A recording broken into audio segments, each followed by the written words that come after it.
This is Thomas George from Vidori. Confused about synthetic data and testing? Listen to episode 55 of the Federal Tech Podcast to learn how to control privacy and security using synthetic data.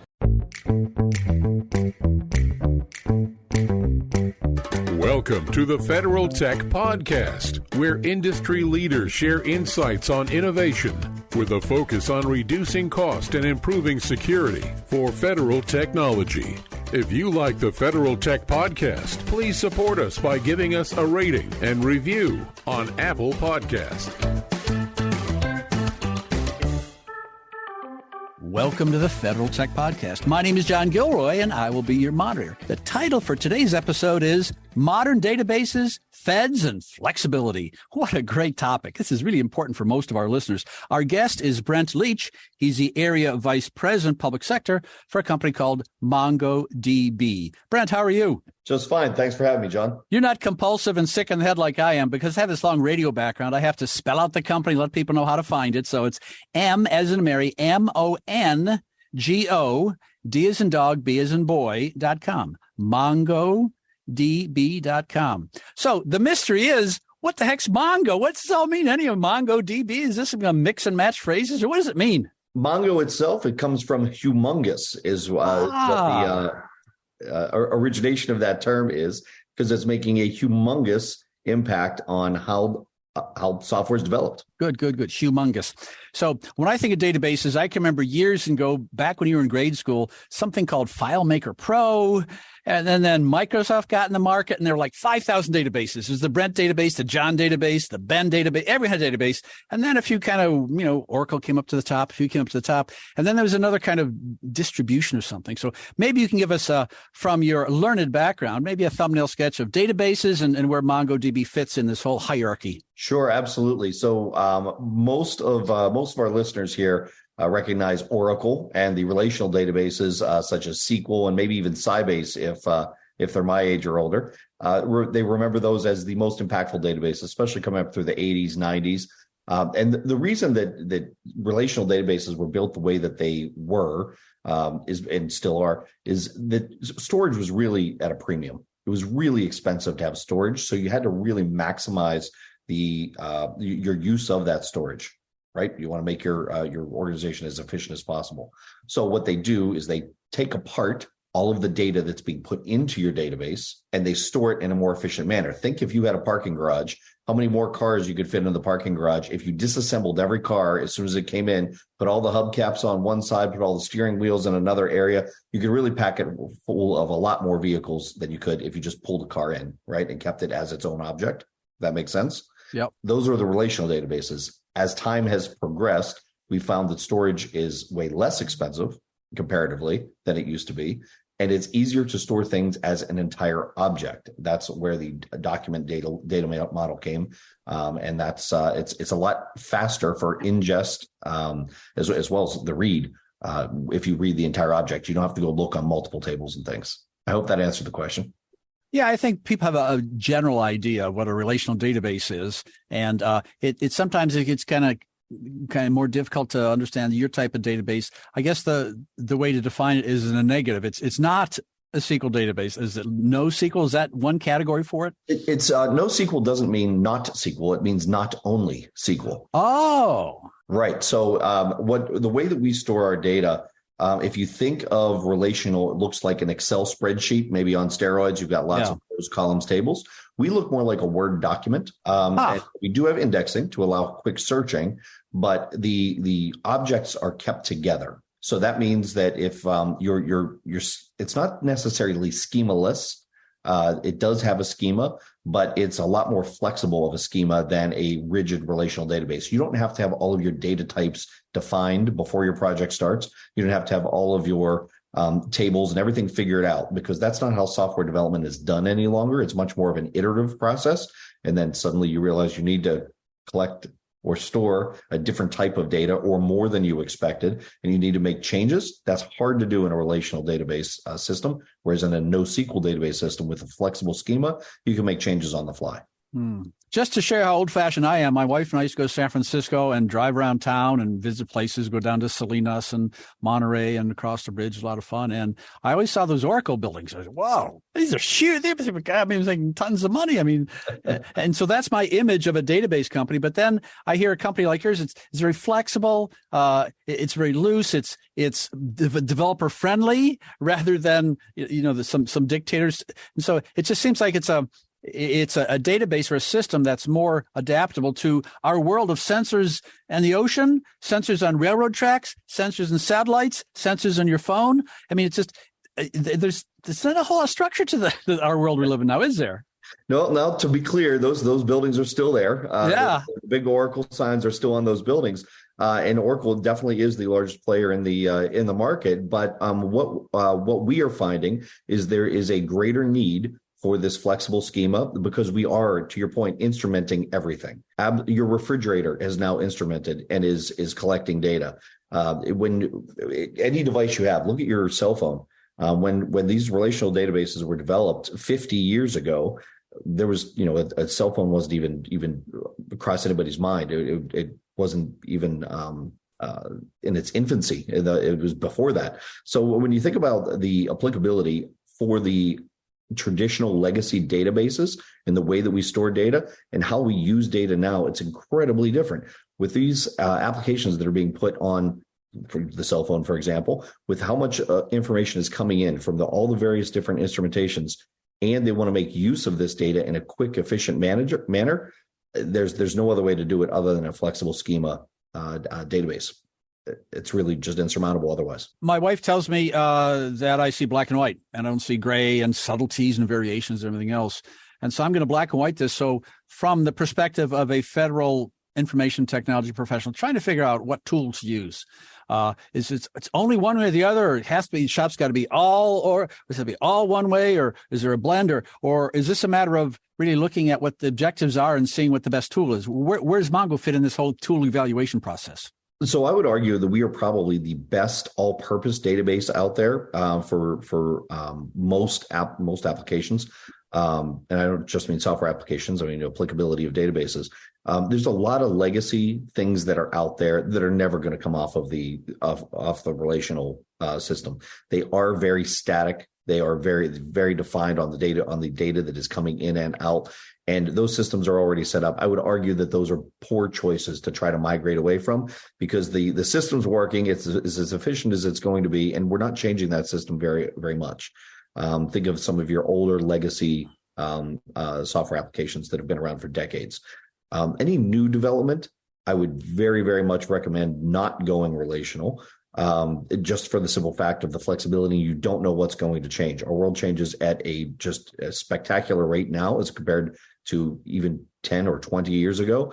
And having that flexibility is, in my opinion, far more valuable than having a structured, formal data storage technology. Well, right back in the day, I was taking all these silly tests. You go to the special building and take these tests, get a piece of paper, take another test. And I learned this phrase, SQL injection. I said, whoa, they're attacking a database. Whoa, that's pretty clever. So what about security and MongoDB? Good, bad, sad, glad? Where does it fit in the whole security landscape? It's really pretty spectacular here at Mongo. We do, even in the planning stages of our releases, we do thousands of tests. We have automated testing that happens every week on our production systems, as well as our systems of development, as well as the things that we're just planning on developing. We not only have the automated systems, but we actually expose it out to the community. We have open source roots, and we like that the public has a chance to report bugs, and we respond very, very quickly. Something that is near and dear to our CISO's heart, our Chief Information Security Officer, is SBOMs. And software bill of materials, it couldn't be more clear. In 2020, SolarWinds there was a crack in the security, and everybody saw the press that went across about SolarWinds, which was extraordinarily unfortunate. But then the following year, there was another one. I think it was Log4j, if I remember correctly, had another one. So our software bill of materials, the SBOMs, are incredibly important to us. We want to make sure that we understand exactly what every component is that's going into our security posture, and all of our, 90% of software developed now is using some form of a publicly accessible library. It's the difference now is there are eyeballs on it. After those 2 violations, President Biden signed an act to make sure that everyone understood how important SBOMs are. Everybody understood the components that go into their software. When you take a look at, think back 20 years, if you went into McDonald's, you knew you were probably getting a lot of fat and salt, but you didn't know how much. Well, now they have to show what the nutrition label is so that you know what you're getting. The SBOMs are the IT equivalent of that. Got to know what you're getting when you're deploying the software. And frankly, a lot of the organizations didn't know what they were getting when they were building their software. MongoDB takes this incredibly seriously. Like I said, our CISO, she's incredibly smart, and she was an early adopter of making sure that the SBOMs were very clear so that everyone knew how secure Mongo really is. Brent, we're doing this on Zoom, and I have some silly background, and you've got the Washington, D.C. background there. And it dawned on me, before we started recording, you folks have an event coming up in the middle of July 2023. Maybe you can tell the audience what it's all about and what they can learn, and maybe they can, when it's a sweltering 100 degrees, make their way downtown. Absolutely. We're having what we call a .local. It's kind of a mini MongoDB world. I don't know if your audience is familiar with MongoDB World. It's our premier event up in New York City where we are based. I know it's a little strange to have a technology company, but in particular a database company headquartered in New York City, but we are. We have this massively large annual conference for MongoDB World, but not everyone can make it to New York City, especially during the pandemic and the times that we're in. We are doing a mini MongoDB World, which we call a .local in DC in July 18th, I believe. And there's going to be a lot of tracks to attend that specifically focus on public sector. But there's also going to be some commercial enterprise talk tracks as well. Personally, I find that we are at our best when we kind of expand our field of view and look to see what enterprise is doing and try to integrate some of the best practices there into our public sector agency strategy. And I think that there's going to be a lot of great content for both sides of that fence. I was at an event every week for the last couple of weeks. It's so much better. If Brent's up on stage there, and you kind of, sashay over there, you grab and go, hey, buddy, my friend's got this problem. It just is so much better than, doing on Zoom or doing with email, even a telephone, because then you can look at Brent, and if he raises his eyebrows and go, whoa, I got a problem. Or if he goes, man, you go, no, I don't have a problem. So I think these events are so important because some of the people listening to this may not be able to email you with a problem. And they always have a friend with a problem, don't they, Brent? Yeah, I got this friend named Ben. I tell you, he's an idiot. And couldn't agree more. So that's why I like the events. This is so great. I love doing live broadcasts from the events like that. I've been doing it for many years. It's really good. Yeah, we've done a couple of these .locals across the country and, for various different markets, and they're incredibly successful. They're a little more consumable. If you go to a really large show, we really like the Amazon show that's downtown, the public sector for AWS. We obviously love our MongoDB World, but they're really large shows. And there's, I personally feel that you go very, very wide, but not as deep as you'd like. Here, we're really talking about data. And we're talking about data specifically for the area that we're in. Yeah, it's really good. Now I'm going to go back to your Zoom screen and look in the back. And I got out my old telescope, and I'm looking at the U.S. Capitol. There's a big sign on the U.S. Capitol behind you. And it says, let me see, it says cybersecurity. There's cybersecurity everywhere in this town, I'm surprised at the Washington Monument. The other side of you, it doesn't go vertical. Cybersecurity. Well, if you look on the other side of the Washington Monument there's a big green MongoDB leaf. That's it. Take it from the other side. But. That's how involved you are in that right now. Yeah, so when it comes to cybersecurity in this town, the next thing out of your mouth is FedRAMP. And I'm sure at the event you have in the summer, someone's going to waltz up to you, or maybe another person go, oh, you go against FedRAMP? I can't talk to you unless you're FedRAMP. And so where do you stand on the FedRAMP black and white-o-meter here? So we have a couple of different flavors of our technology. We have our community version, which is frankly in every corner of almost every organization on the planet somewhere doing something. It's free and it's pretty low level. The core of the database is still there, but there's not a lot of automation and things that you need when you have an enterprise effort going on. So the second version that we have is our Enterprise Advanced, and that's our on-prem version that is run in your data center, where we don't have anything to do with it. Now that's got some great compliance too. I think it's still the only NoSQL database with a DISA STIG. There's a bunch of certifications that it's got for compliance. Then we developed a technology called Atlas, which is a database that we manage. And it's more, you pay it like your electric bill, right? You use more of it, you pay more, use less, you pay less. There's a free tier for Atlas, but it is a MongoDB managed database for our clients. Well, that wasn't able to pass FedRAMP due to the way that it was architected, not that it's any less secure. It just was different. So we created a sister technology called Atlas for Government.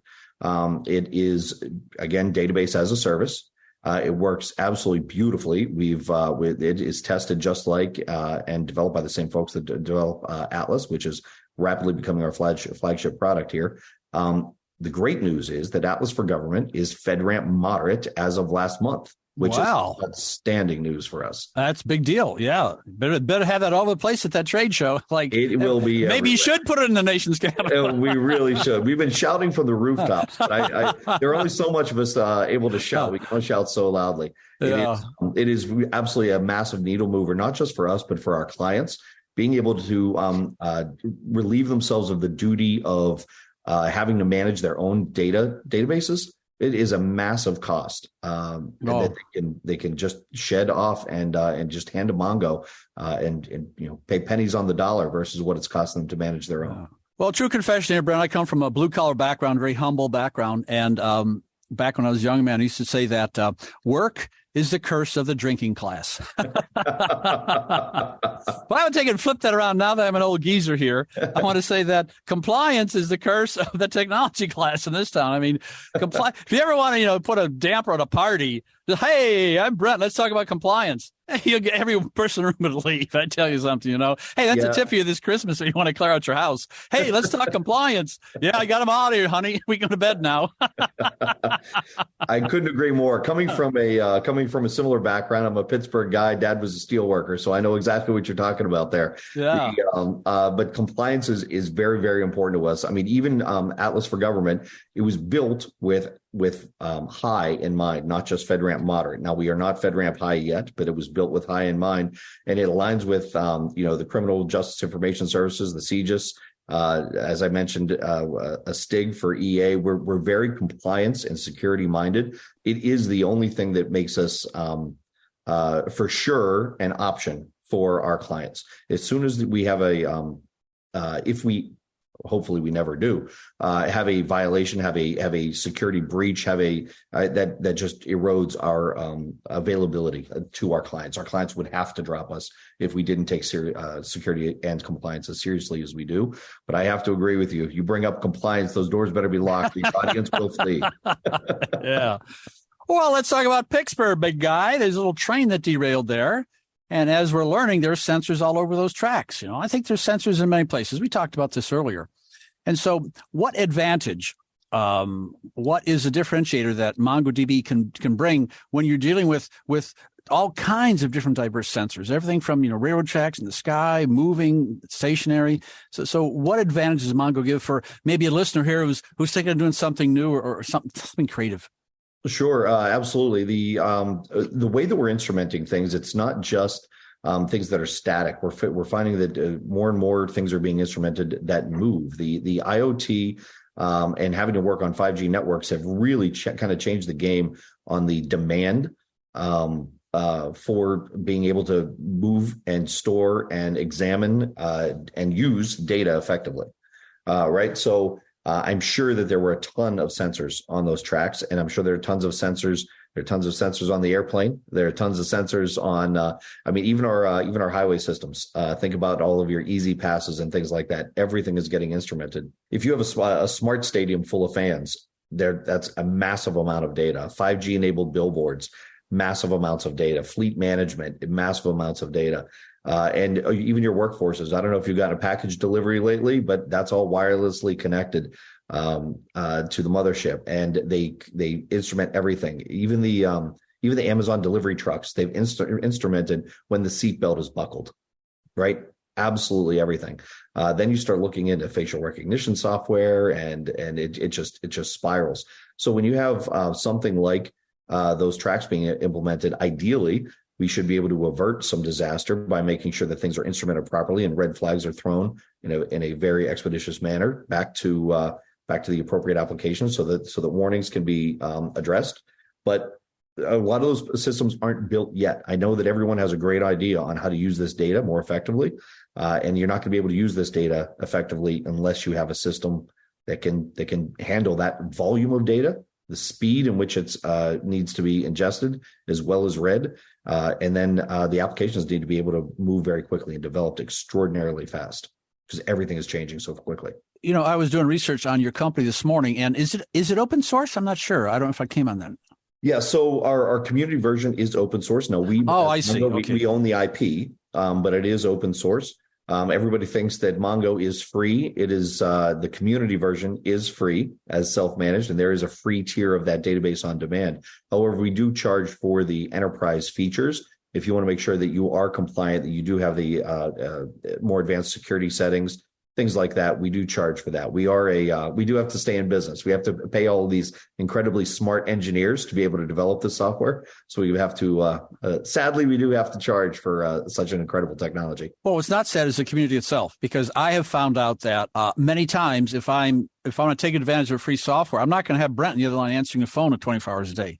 And so I can take advantage of a community and then get to know. And then if I want to move up, I can move up. I've done that with I can see 3 different packages now, and I've gone down from a couple packages too. But I'll go into a technology that's free and it'll be a little hard to use. I get questions, get it out, and they go, oh no, I can, and then move up, or I could just move down or maintain, or my needs may change. And I think the whole idea behind a community is that you can find out, well, what's going on with Rohan over here? Oh, what he did, he moved up. What about Mary? Well, Mary stayed the same. What about, Gisela? Well, Gisela downgraded because she took a different job or something. Mm-hmm. So I think the community thing is a nice way, because back in the day, I mean, you call up and get support, and it'd be great support, but it's just not worth it with this modeling. No one wants to. People want to get in and get their feet wet. I think if you work for the government now and you want to play around with this database a little bit, learn the community, and then try to find more. And then if you want to go the next level up, would be this event on, I think, the 18th of July downtown. And you go to mongodb.com, and then you can sit in the back of the room and find someone on a panel. That's what I do. Find someone and walk up to them. Hey, you said 1 and 1 is 4. Yeah, you want to work on that? And oh no, I didn't mean what I meant. And then all of a sudden it leads to a discussion, and someone else jumps in, and it's I think it's a whole lot better than taking your luck on a Google search. Without a doubt, the community is actually pretty spectacular. There's been recommendations for the community, obviously bug fixes that come in from the community that has only made our technology better. Sybase used to be a massively impactful database in the 90s, but I don't think it would be considered top tier as far as innovation goes these days. If you look out on LinkedIn on people with MongoDB skills versus somebody with Sybase skills, you're going to find a very different population of users.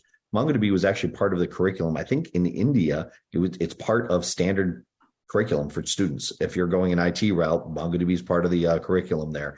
There's a reason for it. It's fairly easy to learn. It is incredibly useful. It's fast. You can get things up and running quickly. And then if you need to make changes, it's really what developers, in fact, I think we're on our 5th year in a row of the Stack Overflow survey of us being the most wanted database by developers globally, which is something we're incredibly proud of.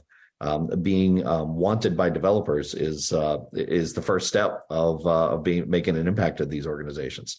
And then I think if somebody shows up to that event in July with just a little bit of knowledge of MongoDB, it'll massively compound to a massive amount of knowledge that they'd leave with. Probably a lot more questions, but it's not a bad thing. No. I say much better than being wanted by the FBI. I tell you that much. That's for sure. No doubt. Okay, crystal ball time. There's no big crystal ball behind your picture there, but crystal ball time. Where do you see this whole situation of databases evolving the next 4 or 5 years? Maybe just 2 cents worth. We just had a national cybersecurity briefing come out. I mean, you could ramble on for a bit. Tell me what you think is going to happen next few years for cybersecurity databases. Give me everything, Brent. I want everything, man. Okay, a brain download here. Yeah. So I think I think we're still in the midst of massive amounts of change. I think cybersecurity is going to become even more important than it is now, just because of the amount and value of the data. Every organization is a data organization at this point. I was speaking with a senior officer in the Navy. He said people think that we do ships. We do data now. That's what we do. We collect data. We're a data organization. And I thought that was kind of funny. I think he was giving me, just because I'm a database guy, I think he was probably just maybe giving me a bit of a line, but I don't think he was 100% kidding there. Every organization is a data organization. Their most valuable asset is their data, and keeping it secure is going to be job number one, without a doubt. And it doesn't matter if you're Social Security or the U.S. Navy and everything in between. It's the data that's going to really matter. So the platform in which they choose to store that data, the platform they use, they choose in which to make use of that data is going to matter. The cybersecurity aspect can't be overstated. When you see that MongoDB stores data in a manner that data scientists and developers think about data and saving that efficiency, I think the trend that we've seen is 20 years ago, the most expensive person on the floor was your database administrator. Everything ran through the database administrator. And if in a relational world, it still has to, because they're the person that has to make the changes. And it can sometimes take weeks for a developer to get the changes they need out of that DBA. At this stage, the database administrator is not nearly as expensive. We don't have enough software developers. And if software developers are sitting on their hands waiting for a database change, it's costing the agency, it's costing the company untold amounts of money, because these software developers are incredibly valuable. So I think that trend is going to continue. I think the software developer is going to be even more in demand. I think the data scientist is going to be even more demand than the software developer, because we're going to need to curate that data. As we move toward a lot of the AI ML technologies, a lot of that is really going to rely on your data scientist, making sure that things are set up properly. And that I think that job is going to go through the roof. MongoDB is in a unique position of having not only the security, but the platform, the flexibility, and frankly, the global acceptance at this stage to really take advantage over the next 5+ years to have the entire industry take a giant leap forward. Well, Brent, we started off by labeling discussions talking about databases, feds, and flexibility, and I think you checked all three marks. So you did a pretty good job. All right, thanks. Appreciate it. You've been listening to the Federal Tech Podcast with John Gilroy. I'd like to thank my guest, Brent Leach, Area Vice President, Public Sector at MongoDB.